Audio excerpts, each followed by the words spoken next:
All right, so let's go ahead and get started again. So any questions about these London dispersion forces or induced dipoles that we were talking about before break?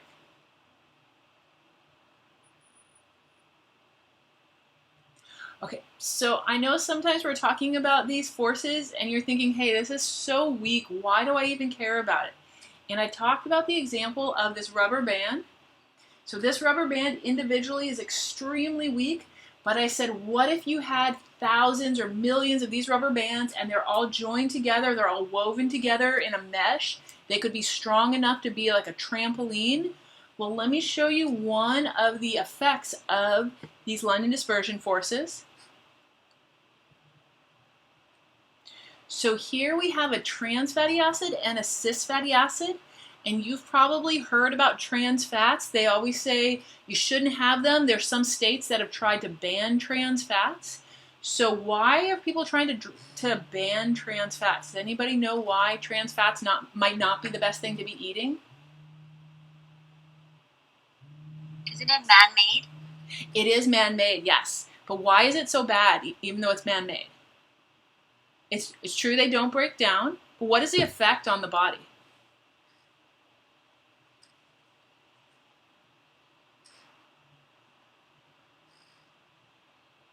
There could be weight gain, but one of the main things that we are concerned about is actually them clumping up in your arteries and causing heart attacks and causing blockages. So it's something that we don't find in cis fatty acids. Good question, whether the body gets confused. So I'm going to show you in just a minute what's going on with the body. And it is an effect of having it man-made. And by the way, just in case you're interested, I have this little handout on fats, types of fats, where they come from. And that's on our Canvas site. So if you're thinking, wow, there's not nearly enough stuff to do in this class, I want more. Or if you just want to print it out for a later fun reading, it's actually really good. It goes through how they're derived, why we came up with them, and all that good stuff. But just a little more about the trans and the cis fatty acids. And by the way, cis is the healthy fat. So whenever they talk about healthy fat, they do mean cis. And the difference between trans and cis, and you'll learn more about this next semester in Chem 1B, is that if you have a double bond and you have one substituent or one group coming off, say, to the top and the other to the bottom, we call it trans. They're on opposite sides. But if you have a double bond and they're both coming off on the same side, it's cis. So I think about cis as in sisters on the same side. When you have trans fatty acids, there's two problems. One is that they can stack up just like you see it right over here. But the other thing, and something we're going to see in just a minute, is when you have a long chain, you have huge London dispersion forces. So those London dispersion forces keep these molecules stuck together. So this molecule is very attracted to this molecule, and so on, and so on. So as you eat these trans fatty acids, they get stuck together, and where they're getting stuck seems to be the arteries, and that's what's creating the blockages. So the London dispersion forces are why trans fat have a higher boiling point.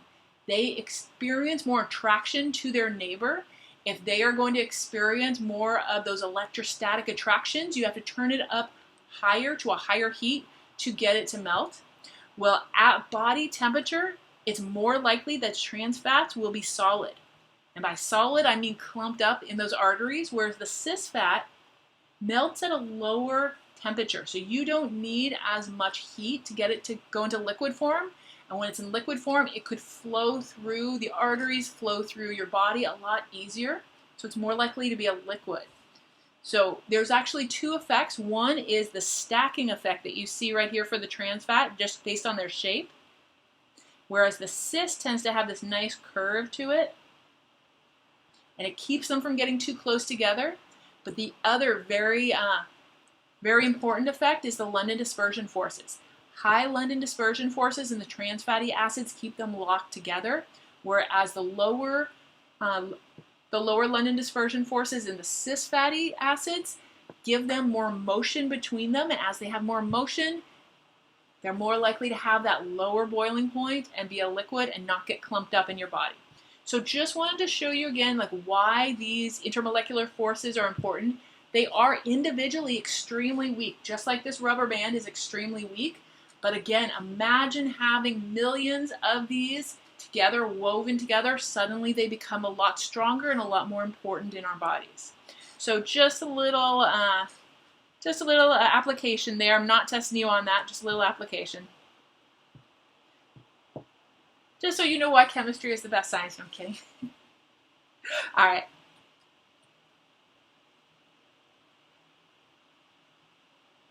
So here, London dispersion forces, these forces are present in all molecules. So every single molecule, every single atom has these London dispersion forces. Again, it's just like carrying water across the room. These molecules are in motion, so their electrons swing around a bit. It just happens. But some of them swing their electrons a little more than others. The tendency of what we call the electron cloud to distort is polarizability. So what that's saying is, depending on the container, depending on the type of glass, sometimes you're going to have water that really swings quite a bit. I'm afraid to let it swing too much because I don't want to spill it. But some will splash quite a bit, some will swing quite a bit, and some will move just a tiny bit.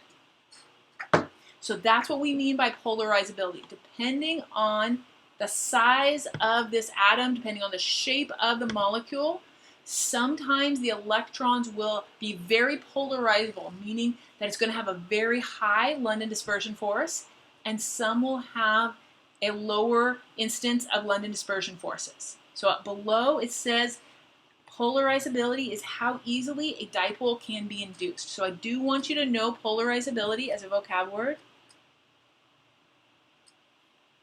And I'm hoping that what we just talked about, and let me flip back over there, will help you to remember this idea of polarizability. So the trans fat is very polarizable. So that means it's going to have stronger London dispersion forces. It is going to stick together, and unfortunately it sticks together inside of our bodies. Whereas the cis fat is not as polarizable, therefore they don't stick together as well, and therefore it's more likely to be the liquid at body temperature. There we go. All right, so we're going to take a look at some examples of polarizability, but any questions about that idea that sometimes some atoms, some molecules, they swing their electrons quite a bit more, and some of them just barely swing them. But remember, every single molecule, every single atom, the electrons swing from side to side. They cannot stop it, just like if you are carrying water across a room, you can't stop the fact that that water is going to swing from side to side. All right, so the factors affecting London dispersion forces, and this is polarizability. Number one, size and molecular mass. So if you have a larger or heavier molecule, it is easier to polarize. In other words, it's going to be swinging more from side to side.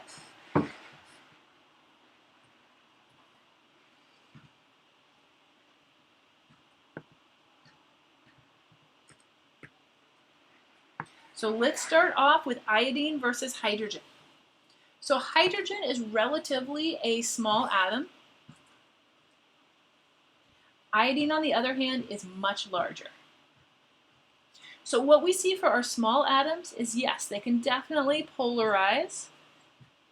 They can swing their electrons for a moment. They can induce a dipole in another one, which will also swing its electrons for a moment.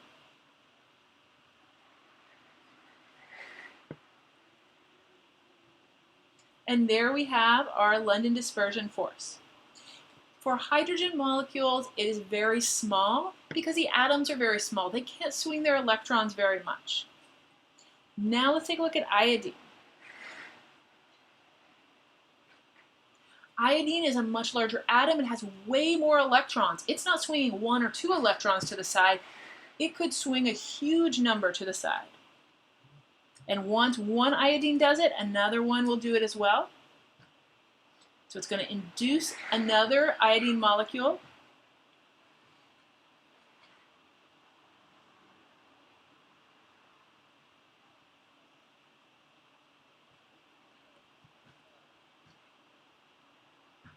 Okay, so iodine is a huge atom, and because our iodines are so large and they can swing their electrons from side to side, you can't see my hands there, swing their electrons from side to side, because they have the ability to do that, they are much more attracted to each other.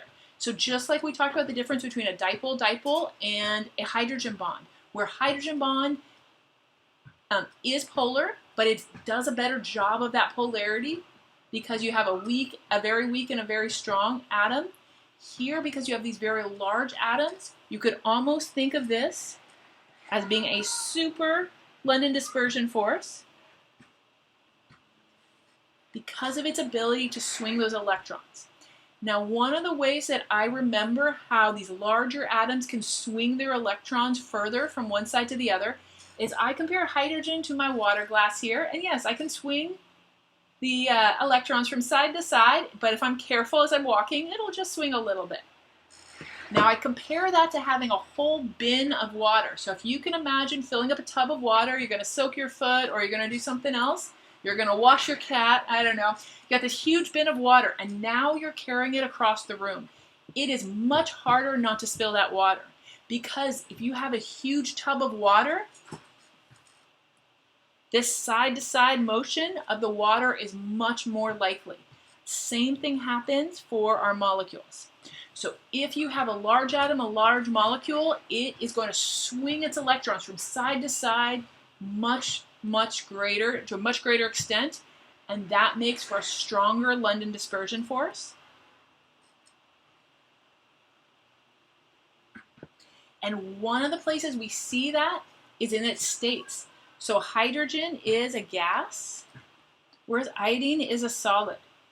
And one of the crazy things about iodine is the only thing that keeps it in its solid phase is London dispersion forces. So even though London dispersion are the wimpiest of our rubber bands, they are the weakest that we've got, because iodine is so polarizable, because it is so likely to swing its electrons from side to side, it is enough to make iodine a solid. Now, just the tiniest amount of heat, of course, vaporizes it, but we can have iodine as a solid, and we do not have solid hydrogen. And it's all because of the polarizability of iodine. All right, so questions on anything here?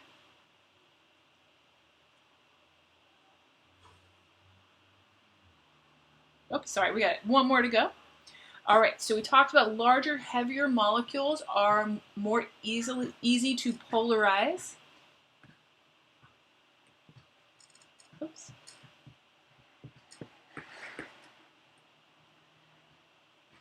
So here we have two molecules. Both of them contain carbons and hydrogens, but the one on the right has a lot more carbons and hydrogens. So first, let me take this one here.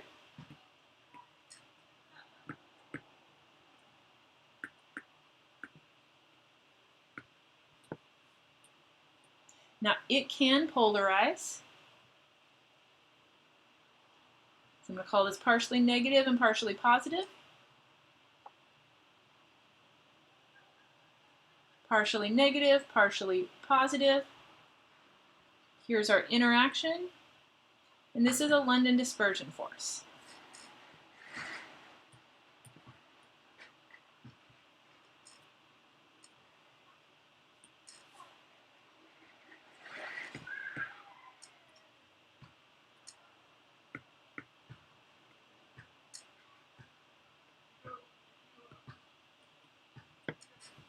All right, so now we have bigger molecules, and we're going to see a much greater polarizability.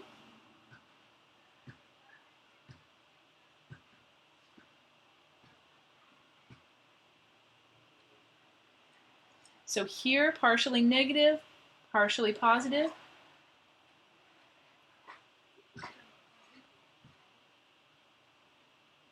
And this is still a London dispersion force, but if we compare them, We see the bigger molecule has a greater London dispersion force because that ability to swing its electrons from side to side. And this is why when you're looking at organic molecules, the smaller the chain, the more likely it is to be a gas. So methane, if you remember way back when in chapter 1, we talked about organic chemistry, and meth, you know, is a 1-carbon chain. So methane looks something like so.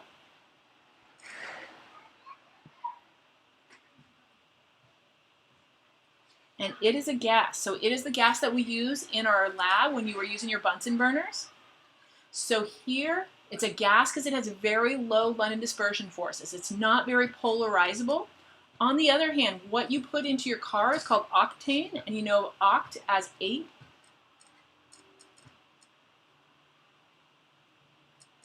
Remember how much fun drawing these structures was?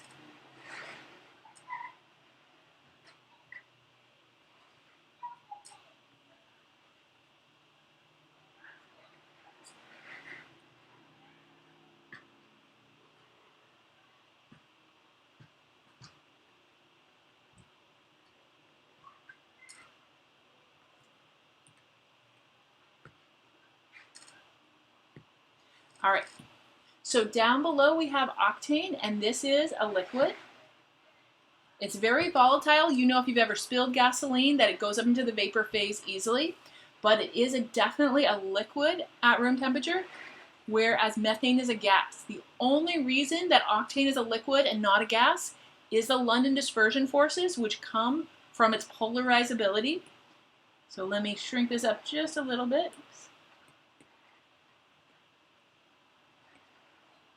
The reason it is a liquid is because it can swing its electrons from one side to the other very well, whereas methane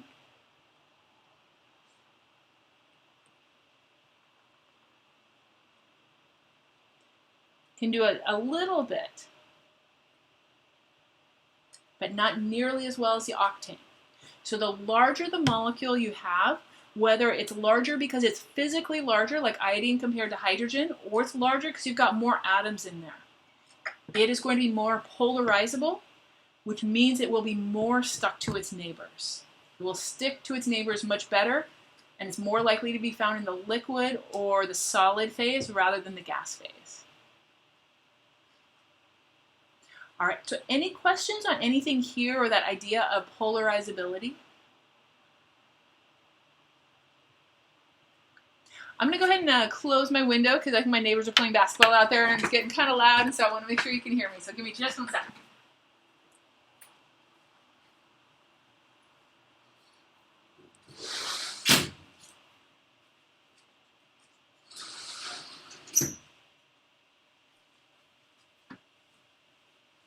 Sorry about that. All the things you don't have to worry about when you're in the classroom. All right. Questions about anything with our London dispersion forces or this idea of polarizability?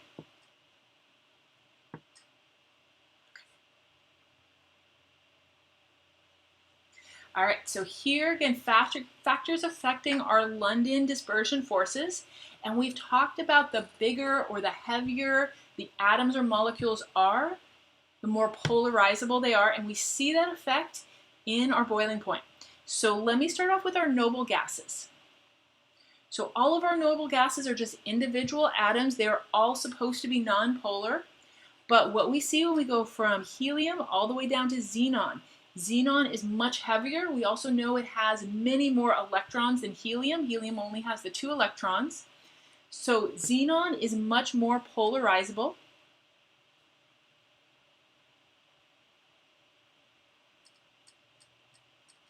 And what that means is greater London dispersion forces.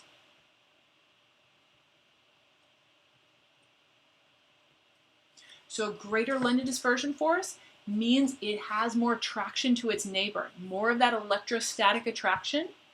That translates into a higher boiling point. Because if you are more attracted to your neighbor, it's going to be harder for us to get you into the gas phase because that requires separating from your neighbor. So that is true for all of the forces that we've looked at. The more attracted you are to your neighbor, the higher your boiling point. And that attraction is always an electrostatic attraction. It's always about positives and negatives. So the greater the charge, the greater the attraction, the greater the boiling point. So now let's look on the other side. Here we're looking at our halogens, which are diatomic. So we're going to look at fluorine, and I'm going to compare it to iodine. So fluorine is our smallest halogen, and here it has a molecular weight of 38 AMU, or grams per mole, as opposed to iodine, which has 253.8. So one of the reasons we're looking at the molecular weight is it's a lot easier than thinking about the number of electrons, but they are proportional. So the heavier this is, the bigger the atom, the more electrons it has. So the more electrons it has, the more likely it's going to swing those electrons from side to side. So think about just carrying that giant pan of water for your significant other to soak their poor stub toe in. It is going to be so much more likely for you to spill that water than if you were bringing your love a glass of water. So those huge atoms are going to swing their electrons because they are that giant pan of water. As they swing their electrons, they are becoming more polarizable and having the greater London dispersion force. Go ahead and copy this on over. So more polarizable, greater London dispersion force. They're going to stick to their neighbors better, which means we will have to turn up the heat even higher to break that attraction. And that's why iodine is a solid with a boiling point of 457.6 Kelvin, as opposed to fluorine, which boils at 85.1 Kelvin. So below it says the strength of your dispersion force tends to increase with increasing molecular weight.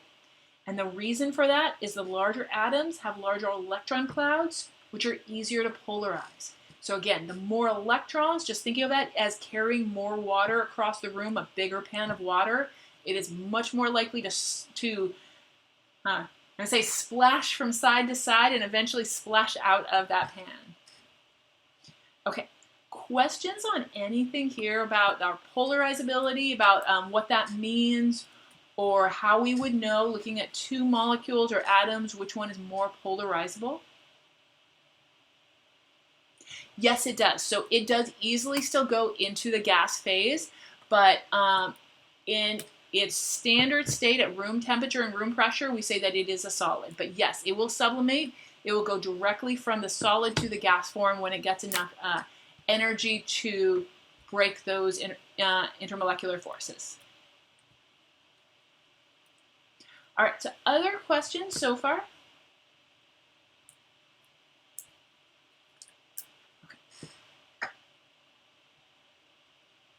So the next thing is the shape, and this is actually what we saw with our cis and trans fatty acids. So what we see is a long straight molecule is more easy to polarize than a round molecule. So it's kind of a strange thing. I taught you in our organic section that these chains can be written like so, and that is because they really do have this zigzag shape. But in organic parlance, in the way they speak about their molecules, is they actually call this little zigzag a straight chain. And you might be thinking, well, why are you calling it straight? It's clearly jagged. It's clearly zigzag. The reason they call it straight is because they also have these branched compounds over here, which is absolutely not straight. So again, this right over here is called a straight chain, or sometimes they refer to it with an N, where N means normal. So this is a nice straight normal chain, and it is more polarizable than what you're going to see in something that has a rounder shape, like this neopentane. Neopentane, it has sort of a round shape to it. It is much harder to polarize. And when we go back to those fatty acids, it is because the cis has this kinked shape that makes it harder to polarize and makes it have the lower London dispersion force. So this right here would have a lower London dispersion force because of the shape.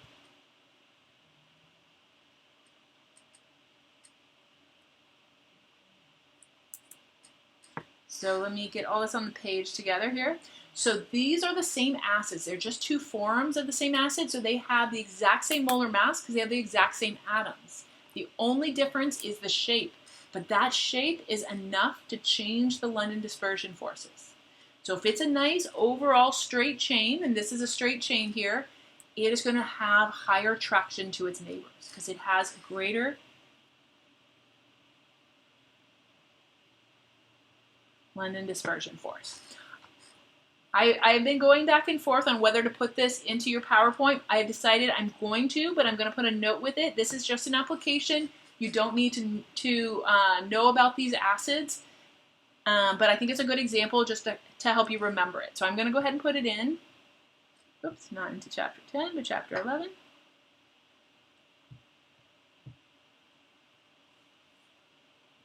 And I'll put a little note on it somewhere.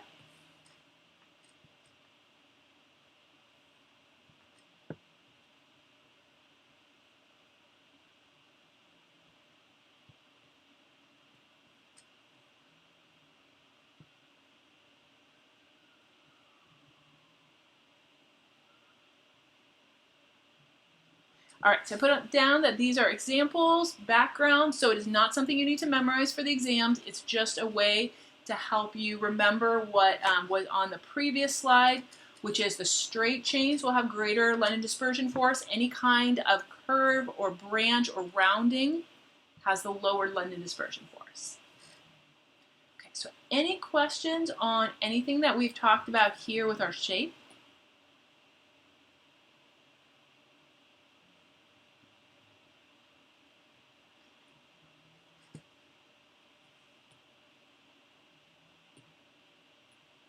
All right, so next up here is just a summary of what we've talked about, and this includes intra and intermolecular forces. So the covalent bond, this is your intramolecular force.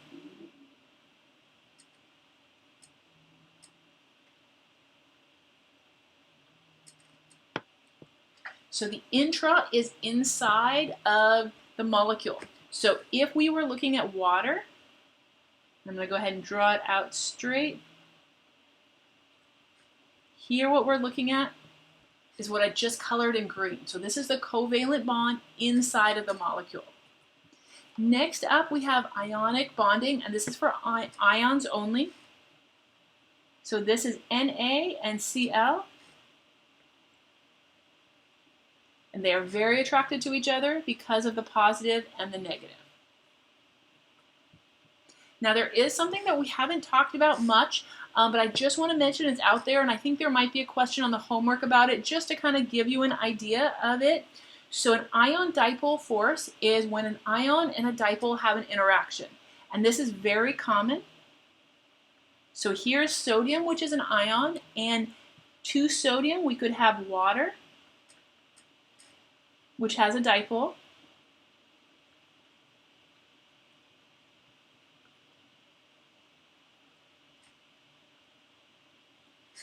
So let me zoom in here for just a moment. Sodium is an ion.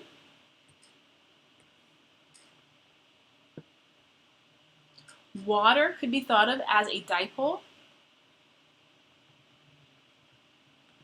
or a polar molecule. So whenever you have an ion and a polar molecule interacting, it is officially an ion dipole force.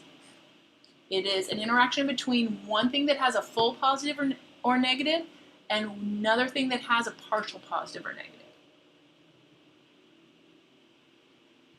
All right, so down at the bottom here, these are our intermolecular forces. So these are the true forces that hold two molecules together. Hydrogen bonding is our strongest of the three, and it is much stronger than the two below it. And it must be a hydrogen directly attached to a nitrogen, oxygen, or fluorine. And remember, hydrogen phones home. All right, so then we have a dipole-dipole force, and it must be two polar molecules. And finally, dispersion forces, everything has them. So if your molecule can hydrogen bond, it can also dipole-dipole, and it also has dispersion forces. If you have a polar molecule that cannot hydrogen bond, then it can still have dipole-dipole and dispersion forces. And if you have something non-polar, The only thing that molecule can do is a dispersion force. So everything has dispersion forces. That is because these molecules are always in motion and their electrons are always swinging around. But we normally only talk about them with our nonpolar substances because if you can hydrogen bond, nobody cares that your electrons swing around a little bit because you have got something much stronger. It's like saying if you had $1 million in the bank and you have 10 cents in your pocket, it's not like, oh man, I found a dime in my pocket, this is awesome, if you have $1 million in the bank. But if you're pretty broke and you find that dime in your pocket, you are like, awesome, this is going towards my next whatever, bottle of water, whatever it is you're going to buy with that. So when you don't have anything else, that dime really counts. But if you got $1 million in the bank, probably finding that dime in your pocket isn't so important. Okay, so here on the side, I have listed these as at the very top we have Mighty Mouse, and at the bottom we have Wimpy Mouse. And I shouldn't make fun of the mouse. I probably couldn't lift that weights that size, even as high as that mouse does. But the idea is all of our intermolecular forces are extremely weak compared to the covalent bonds. So when you think covalent bonds, think something like a diamond, which is the strongest thing that we have on Earth. So covalent are extremely strong. All of the intermolecular forces are weak compared to that. So every once in a while we'll be chatting with a biology teacher and they go, why do students think that hydrogen bonding is the strongest kind of bonding we have? And the reason is because we put this intermolecular forces in one small little part of this chapter, and we don't really talk about ionic and covalent too much here. And so what I want you to know is hydrogen are the strongest of the wimpy forces. So of the little tiny wimpy forces, hydrogen seems like the strongest thing on Earth, but it's not. Our Mighty Mouse in chemistry are the covalent bonds. So this is what's going to make up your diamonds, that covalent bond. So just kind of keep that in mind if you're ever in a biology class or anywhere else and they're like, what's the strongest type of bonding on Earth? Don't be the student that says hydrogen, which most of your classmates will probably do. So hydrogen is the strongest of our wimpy forces. Okay. So questions on anything here?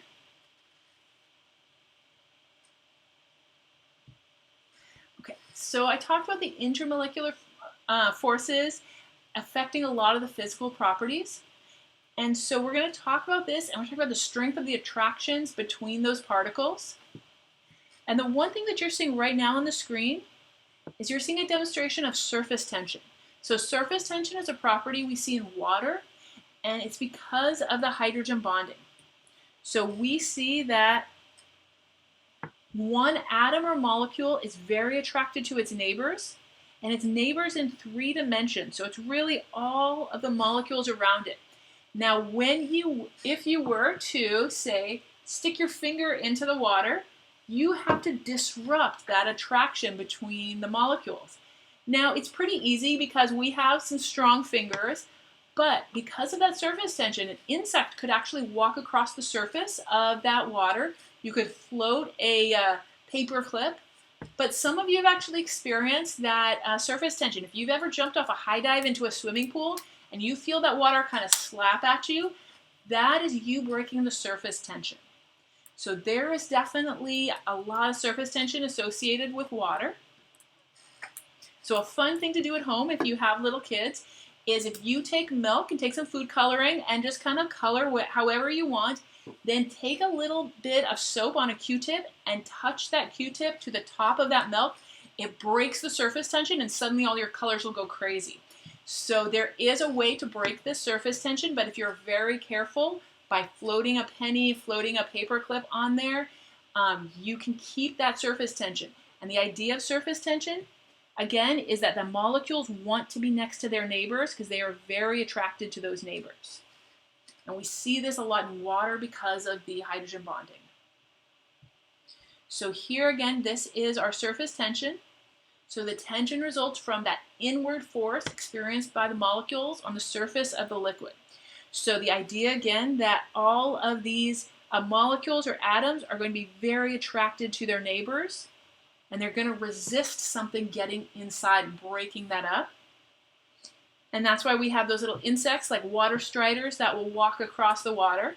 And I may have already told you this story, but one of my friends in undergrad, she was first a chem major and decided she liked chemistry, but not enough to do, all the calculations and everything. And then she became a early childhood development major, and she liked kids, but not that much. So what she ended up doing is writing children's books about science. And so she actually wrote this little story of this girl that falls in love with a water strider, and the water strider's walking across the water. So you may find that you love chemistry, but maybe not all the technicalities of chemistry and science, and there's so much you can do with it in other ways, like writing children's books or doing internet videos or all sorts of good stuff. So just throwing that out there if you feel like you love science, but you don't necessarily like all the details or all the calculations. But who wouldn't like calculations? What am I talking about? All right. So next up is viscosity. And so viscosity, a lot of times we think of it as thickness, like how thick is this liquid? And back in the day, they used to have ketchup commercials on TV, and they'd have it for Heinz ketchup, and they'd be holding up the ketchup bottle, and they'd be waiting and waiting, and they would make this point that the longer you have to wait for your ketchup, the better it is, because it's thicker. It is more viscous. They used to also have chili commercials that would say if you can stick a fork in it and the fork stands up straight, then it's good chili. So again, they're talking about the viscosity. How thick is this liquid? And that viscosity is a resistance to flow. And it is all about the intermolecular forces. So here, we're talking about those intermolecular forces. If something is what we call like thin, we would say it's low viscosity. And that means the molecules are slipping past each other. They are not very attracted to each other. However, if it's a thicker liquid, it's a very viscous liquid, it is thick, it is sticky, that is because the molecules are attracted to each other. They have high intermolecular forces. And the reason I have that syrup there is a lot of times if you use syrup and you take it out of the fridge when it's cold, it is not going to pour very well. However, you can heat it up and then it pours much better. So once you increase your temperature, you will have lower viscosity. In other words, once you heat it up, it's going to start pouring easily. It's going to seem thinner.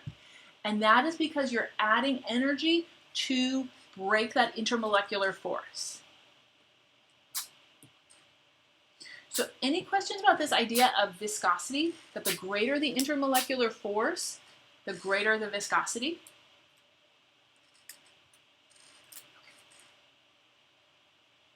Next up is vapor pressure. So solutions with a high vapor pressure have weak intermolecular forces and low boiling points.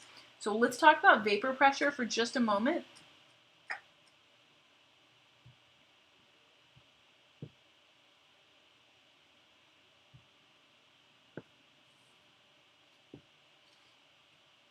Let me see if I can draw an Erlenmeyer flask.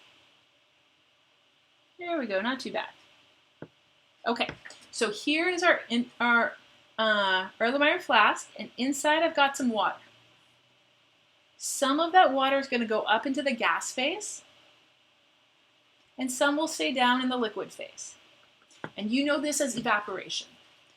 So it starts to evaporate, but what you could do is put a lid on this, and suddenly it cannot escape. So it'll go up, it'll hit the lid, and then some of it's going to come back down. And you know this is condensation. If you've ever left a water bottle out in the sun, you've seen the condensation, you've seen the dripping of the liquid coming back down the sides.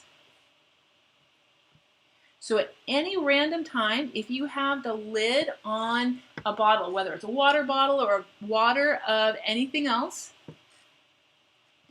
so here, and I see your question, Tasso, give me just a moment there. So at any given time, you have some amount of gas. That gas exerts a pressure.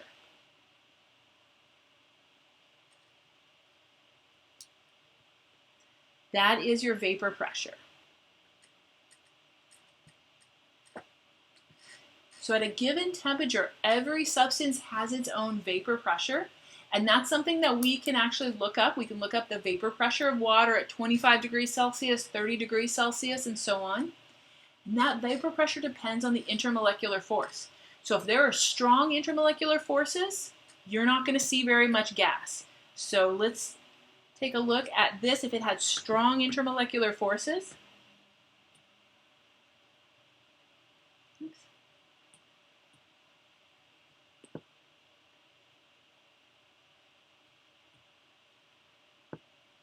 So here, I'm going to say this has strong intermolecular forces.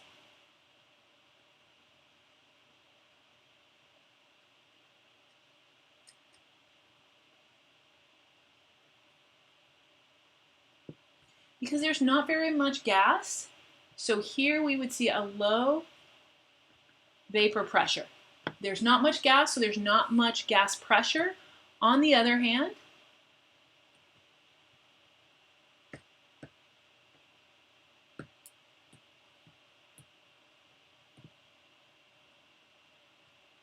I'm going to draw in a whole bunch more gas here.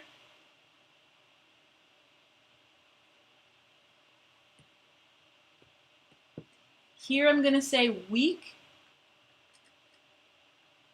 intermolecular forces. Here we're going to have a high vapor pressure.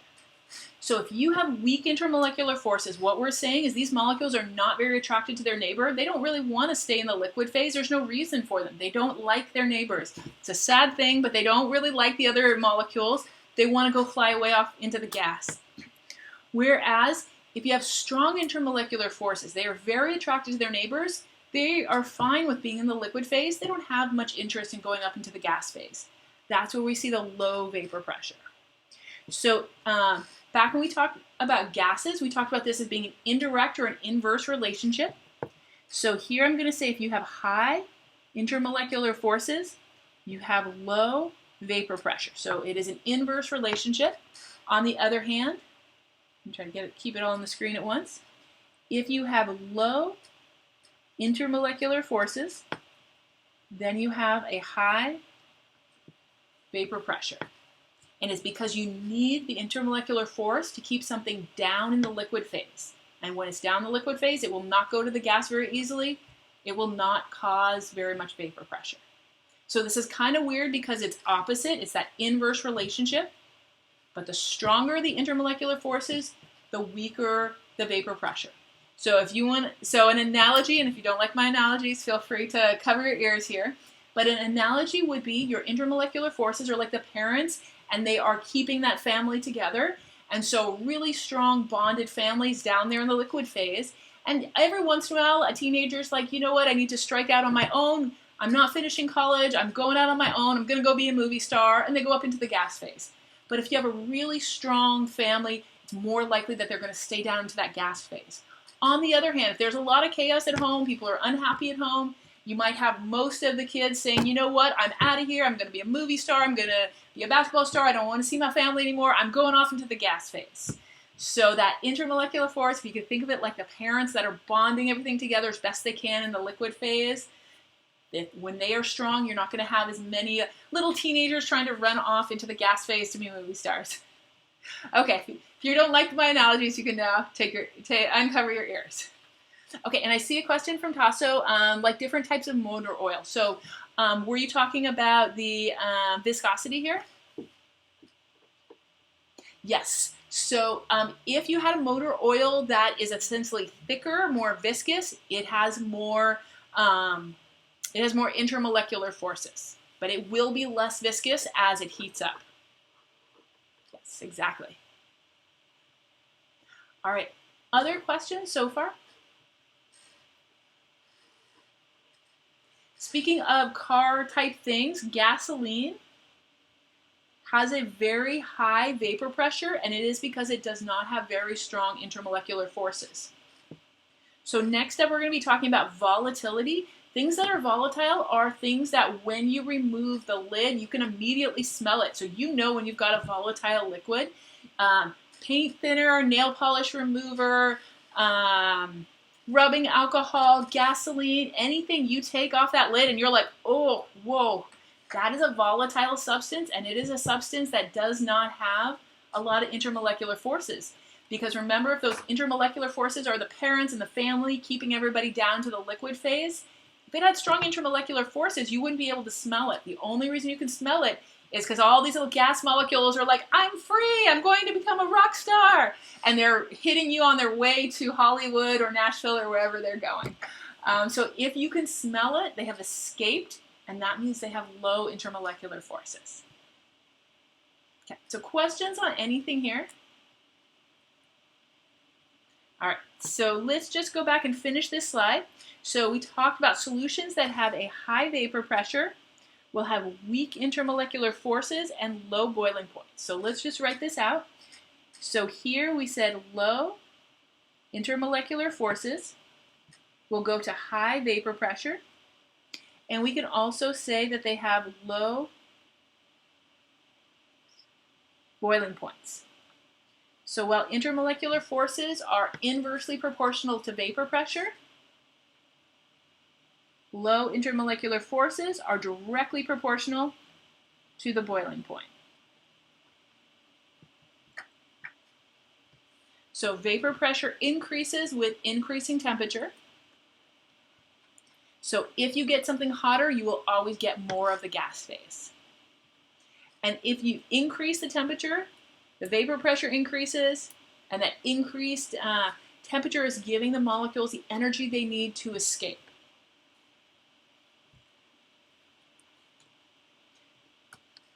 So any questions on anything that we've talked about so far?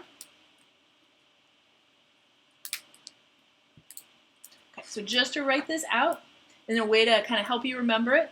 So if you increase the temperature, you do increase the vapor pressure. So the intermolecular forces are still the same. It's just that you can break free of them if you have enough energy, and that energy is coming from the temperature. All right, so questions on anything here? Okay, so the next thing, we do have some lab to talk about. So I think what the lab will be about, I'm going to say it's going to be about 30 minutes or so. Do you guys want to take a 5-minute break or a 10-minute break?